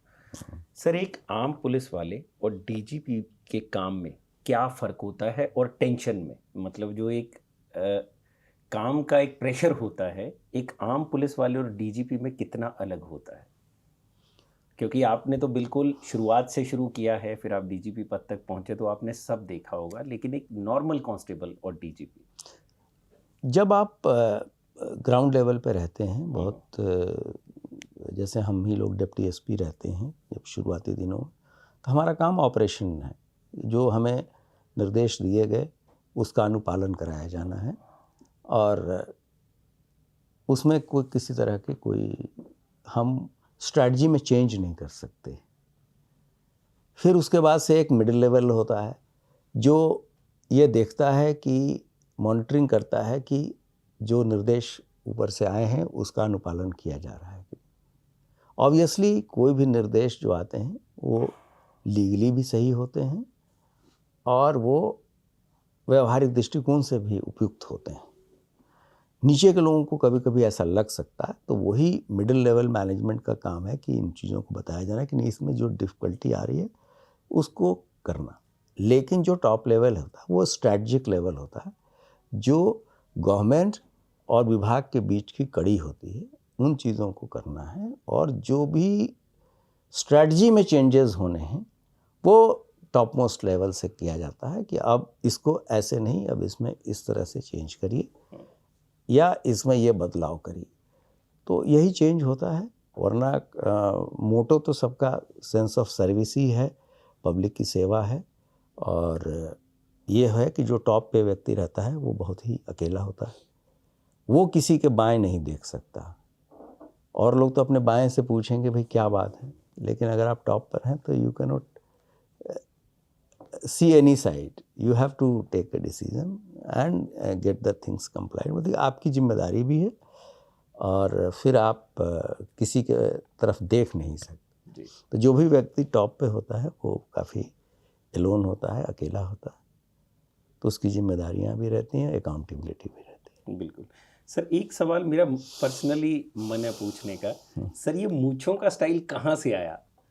नहीं, मैंने कहा ना कि अब मैं तमिलनाडु में था। अच्छा, तमिलनाडु में काफ़ी कल्चर है ऐसी मूंछों का। हाँ, बहुत अच्छा है, आप देखेंगे जी, में बहुत कॉम्प्लीमेंट मिलते हैं मूंछों को लेकर आपको? नहीं, अब तो ऐसा कुछ नहीं है, लेकिन ये तो वैसे व्यक्तिगत चॉइस की बात है, लेकिन ये तमिलनाडु में बहुत हुआ है, कॉमन कल्चर है। हाँ, बहुत मूंछों का। कॉमन तो वहीं से आपने ये स्टाइल अपना लिया? नहीं, शुरू अब से? तो हमारा तो मूल काडर तो वही मैं तो अभी भी मान के बढ़िया। चलता हूँ। हाँ। सर जाते जाते जो नए रिक्रूट्स हैं जो सिविल सर्विसेज में जाना चाहते हैं या आईपीएस बनना चाहते हैं, उनको अगर आप कोई मैसेज देना चाहे तो आप दे सकते हैं सर। नहीं, मैं तो यही करूँगा कि जो भी व्यक्ति देश की सेवा या सामान्य व्यक्ति की सेवा में आना चाहता है, उसके लिए एक बहुत ही अच्छी ओपनिंग है सिविल सर्विसेज की। किसी भी सेवा में आइए और पूरे निष्ठा से, और जो जिस संविधान की आप शपथ लेते हैं उसमें जो आपके दायित्व हैं जो सरकार के द्वारा निर्धारित हैं उसका अनुपालन करें, और हमेशा ये कोशिश करें कि आप इस दौरान हम्बल रहें और जो आपके सर्विस कंडक्ट रूल्स हैं उनको फॉलो करते रहें, तथा बेहतर से बेहतर सेवा करने के बारे में हमेशा प्रयत्नशील रहें। चूँकि कानून व्यवस्था देखी जाए या पब्लिक सर्विस देखी जाए तो कभी ऐसी नहीं होती कि अब ये ऑप्टिमम लेवल पे हम परफॉर्म कर रहे हैं।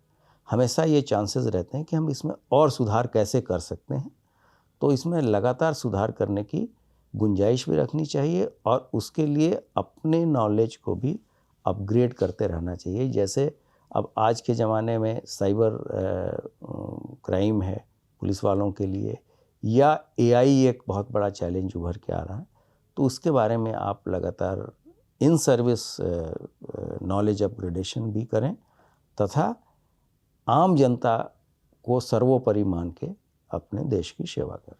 जी, thank you so much sir. Thank you, बहुत शुक्रिया हमें अपना समय देने के लिए और इतने टफ सवालों को फेस करने के लिए। हालांकि आपने इससे बहुत टफ सिचुएशंस फेस की होंगी लाइफ में, ये तो बहुत मामूली चीज़ थी, बट बहुत शुक्रिया सर। नहीं, आपने भी बहुत अच्छे प्रश्न पूछे और बड़ा अच्छा लगा आपसे इंटरेक्ट करके मुझे। शुक्रिया सर। तो ये थे प्रशांत कुमार जी, पूर्व डीजीपी उत्तर प्रदेश। किताब है द एनफोर्सर। मैं दोबारा से याद करा रहा हूँ, अगर आप इनकी जीवनी को, इनके किए हुए कार्यों को पढ़ना चाहते हैं, जो आपको ज़रूर पढ़ने चाहिए, तो आपको ये किताब ज़रूर खरीदनी चाहिए।